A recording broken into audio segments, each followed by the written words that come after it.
Assalamualaikum warahmatullahi wabarakatuh. Hai teman-teman, ini kopi Arabica Gayo. Yang kopi jenis ini tergolong varietas Gayo 1 ya teman-teman. Ini kopi ini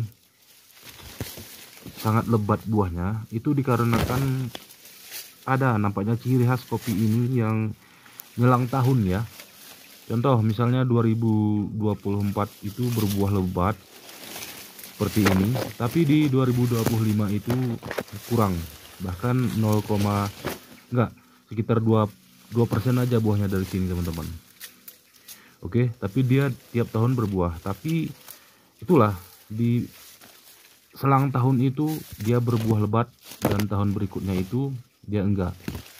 Dan jika teman-teman ini merasa worth it untuk di perkebunan kopi, ya cocok juga jenis ini ya.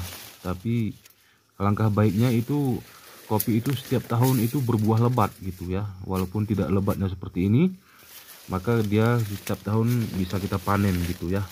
Tapi kalau buah kopi yang sangat lebat seperti ini biasanya itu nyelang tahun. Oke teman-teman.